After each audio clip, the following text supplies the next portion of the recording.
বছরে ৩৬৫ দিন, সেই ৩৬৫ দিনই আমাদের মতো সাধারণ গৃহবধূই বলো কিংবা অসাধারণ গৃহবধূই বলো, সবার কিন্তু কাজ থাকবেই। একঘেয়েমি কাজ, একই রকম কাজ থাকবে। এই কাজকর্মের বাইরে গিয়েও কিছুটা সময় নিজেদের জন্য বার করতে হবে, কিছুটা সময় বার করতে হবে আনন্দ উপভোগ করার জন্য। কেন কি, কাজ তো প্রত্যেক দিন থাকবে, তবে কিছু কিছু মুহূর্ত, যেমন এই সমস্ত অনুষ্ঠান আচারগুলো, এগুলো কিন্তু প্রত্যেক দিন একঘেয়েমি থাকবে না। সেই জন্য একটা দিন সচরাচর কাজের বাইরে গিয়ে ছোট বড় আনন্দগুলিকে উপভোগ করার নামই কিন্তু জীবন।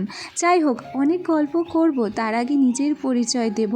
আর তার আগে বলে দেব যে আজকে আর কোনো লাইফস্টাইল ব্লগ নিয়ে কিংবা দৈনন্দিন ব্লগ নিয়ে আসিনি। আজকে সোজাসুজি চলে এসেছি আমার দেওরের বিয়ের ব্লগ নিয়ে। আর এটুকু আমি আশা রাখতেই পারি যে প্রত্যেক দিনের মতো আজকেও তোমরা কিন্তু আমার সাথেই থাকবে। তো চলো পরিচয় পর্বটা আগে শেষ করি। নমস্কার, কেমন আছো সবাই? আশা করছি সবাই খুব ভালো আছো, আর আমিও ভালো আছি। আজকে আমার আরও একটি নতুন ব্লগে তোমাদের সবাইকে অনেক অনেক স্বাগত জানিয়ে ব্লগটি শুরু করছি। আর আশা রাখছি ব্লগটি তোমাদের ভালো লাগবে। এই মুহূর্তে যেটা দেখছো, এই অনুষ্ঠানটা হচ্ছে চাল কুটছে। এবার বলে রাখি, সত্যি কথা আগে বলে রাখা ভালো, যেহেতু আমার বাবার বাড়ি হচ্ছে ঘটি আর আমার শ্বশুরবাড়ি হচ্ছে বাঙাল, সেই জন্য দুজনের নিয়ম কিন্তু সম্পূর্ণ আলাদা, এবং এখানকার নিয়ম নীতি সম্পর্কে আমার এখনও অবগত ধারণা হয়নি। সুতরাং ওই যে চালকোটা অনুষ্ঠানটাকে যে কী অনুষ্ঠান বলে সেটা আমি জানি না, তো ভুল ত্রুটির জন্য অবশ্যই কিন্তু ক্ষমা প্রার্থনা করছি। যাই হোক, বৌদি হিসেবে দেওরের বিয়ের বরণডালাটা আমিই ধরেছি, আর এই মুহূর্তে চলেছি কিন্তু জল আনতে। ও হ্যাঁ, আরও একটা কথা তোমাদের জানিয়ে রাখি, কেন এই বিয়েটার শুধু আচার অনুষ্ঠানগুলো পালন হচ্ছে, কোনো অন্য অনুষ্ঠান হচ্ছে না, তার কারণ হচ্ছে আমার যে দেওরের বিয়ে, তার মামাবাড়ির দাদু মারা গেছে। সেই জন্য আমার কাকি শাশুড়ির অসহ্য চলছে, এবং তার মধ্যে সমস্ত নিয়মকানুন কিন্তু আমাদেরকেই করতে হচ্ছে। আর যেহেতু বাড়ির প্রধানই হচ্ছে অশুচি, সেই জন্য অনুষ্ঠানটা কিন্তু ঘরোয়াভাবেই সম্পূর্ণ হচ্ছে। আর এই ঘরোয়া অনুষ্ঠানেরই কিছু অংশ তোমাদের সাথে আমি কিন্তু শেয়ার করছি। ও মুহূর্তে জল কিন্তু আমার আনা হয়ে গেছে, আর তারপর এই যে গোবর দিয়ে 5টা কড়ি পোতা হচ্ছে। এটা হচ্ছে ব্রাহ্মণে মন্ত্র পড়ে দিয়ে গেছে, আর নতুন বউ আসার আগে এই কড়িটা আমাদের কিন্তু দেওয়ালে অবশ্যই পুঁততে হয়। সেটা আমার বিয়ের সময় পোতা ছিল, সেটা এখনও ঘরেই রয়েই গেছে। আর এই মুহূর্তে জল টল সেজে তারপর আমরা নিজেরা সাজগোজ করে সোজা পৌঁছে গেছি বরযাত্রী। আর গাড়িতে এত আনন্দ করেছি জানো তো, সবাই আমাকে এখন কী নামে চেনে? সবাই আমাকে এখন চেনে #বৌদি নামে। কেন কি, আমার ছোট ছোট আরও দেওররা আছে, তারাই কিন্তু আমার সাথে ইয়ার্কি মারতে মারতে আমার নামটাকে দিয়ে দিয়েছে। তো আমার #বৌদি নামটা তোমাদের কেমন লাগলো কমেন্ট করে জানাতে ভুলবে না কিন্তু। যাই হোক, এদের একটা নিয়মের মধ্যে দেখলাম কি, শাশুড়িতে জামাইকে বরণ করছে, এটা আমাদের মধ্যেও আছে। তার আগে দেখলাম চাল আদান প্রদান হলো, প্লেটে করে একবার চাল ওদিক থেকে এদিক আসলো, একবার চাল ওদিক থেকে এদিক আসলো। এটা নিয়মটা আমি সঠিক জানলাম না। আমি তো প্রথমেই তোমাদের কাছে সত্যিটা স্বীকার করে নিয়েছি যে সব নিয়মকানুন আমি জানি না, সেই জন্য সব কিছু খুলে মেলে তোমাদের বলতেও পারছি না। তো যাই হোক, এদের নিয়মেই এরা জামাইকে বরণ করে নিচ্ছে। আর তারপরেই আমরা পৌঁছে গেছি কিন্তু বাড়ির ভিতরে। আর বাড়ির ভিতরে এসে এই যে দেখো, আমার বরকেও একটু তোমাদেরকে দেখিয়ে দিলাম। আর আমার ছেলের ঘুম পেয়ে গেছে। আর আমি বিয়ে বাড়িটা কীভাবে এনজয় করেছি জানো, ছেলেকে ঘুম পাড়াতে একবার ঘরে গেছি, একবার বাইরে এসেছি। আর এই যে বরমশাই, এটা হচ্ছে আমার দেওর। এখানে একটা কথা বলি, সচরাচর বরদের দেখেছি ঘিয়ে কালারের তসর পাঞ্জাবি পরতে, তো এখানে আমার দেওর বরকে দেখেছি অন্যরকম পাঞ্জাবি পরতে। সুতরাং একে না আমার একটু বর্বর বলে ভাবতে কেমন যেন লাগছে। যাকে দেখতে যেমনই লাগুক বর কিন্তু বরই হয়। সুতরাং ওই নতুন বরটাকে কেমন লাগলো সেটাও কমেন্ট করে জানাতে ভুলো না। আর এই যে এখানে বরের বন্ধুরাও এসেছে বরযাত্রী, এদেরকেও একটু দেখিয়ে দিলাম। চলো এবার বউ দেখায়। আর এইটা হচ্ছে নতুন বউ, মানে হবু বউ, এখনও পর্যন্ত বউ হয়নি, একটু পরে হবে। এটাই হচ্ছে আমার নতুন জা। তো বেশ ভালো লাগছে নতুন জায়ের সাথে পরিচয় করে, যদিও বা আগে একবার পরিচয় হয়েছে, আজ নতুন করে আবারও পরিচয় হয়ে গেল। এবার সোজা চলে এলাম বিয়ের মণ্ডপে।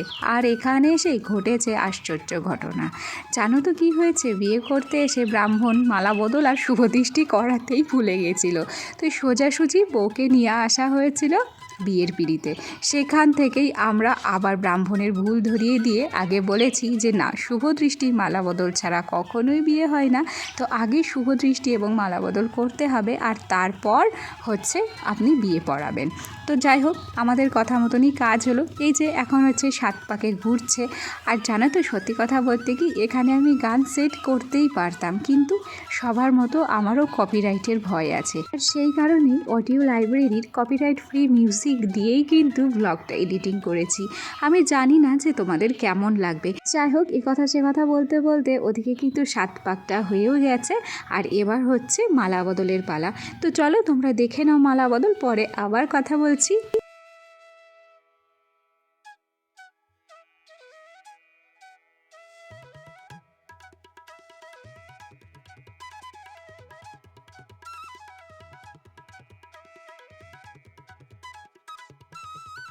মালা বদলের পর্ব শেষ করে এবার সোজা চলে এসেছি হস্তবন্ধনের পালাতে।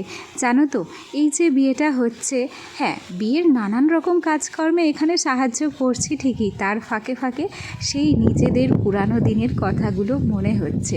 জানো, দিন আসে দিন যায়, যে দিনটা যায় সেই দিনটা কিন্তু আর কখনোই ফিরে আসে না, কিন্তু এই দিনের স্মৃতিগুলো বারবার ফিরে আসবে।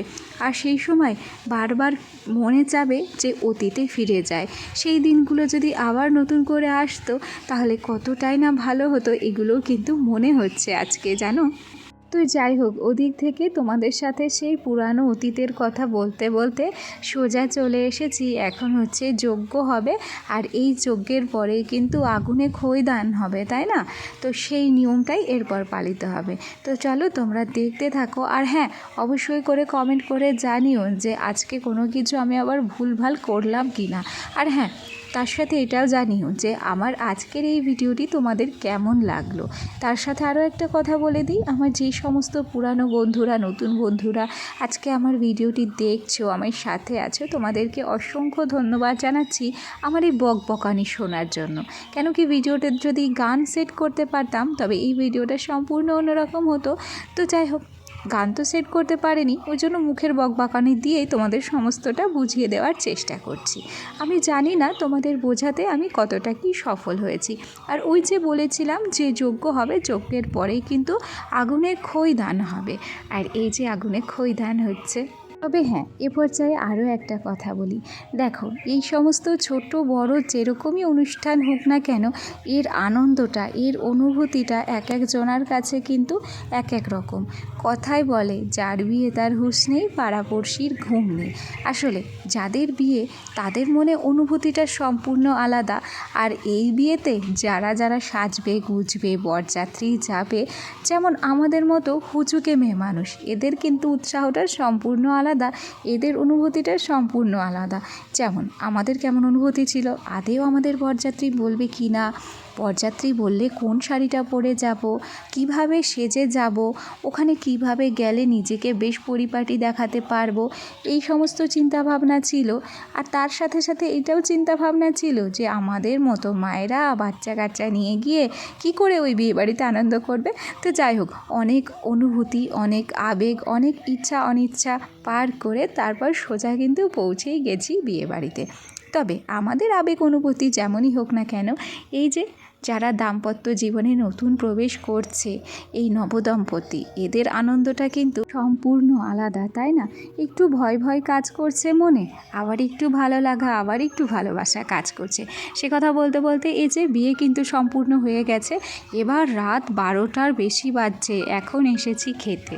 বসেছি বরের পাশে, সচরাচর বরের পাশে বসেই খেতে ভালোবাসি। আর বর ওই যে প্রত্যেক দিনের মতো গোপটাতে একটু পাক দিয়ে নিল, সেটাই আমার বরের হচ্ছে ক্যালি। ওদিক থেকে সবাই খেতে বসে পড়েছে, আমার ননদ টনদ সবাই। আর এরা হচ্ছে ওই যে আমার বরেরও বন্ধু, আমার দেওরেরও বন্ধু, এদের সাথে একটু খুনসুটি করতে করতেই খাওয়াটা কিন্তু আমরা সেরে নিয়েছি।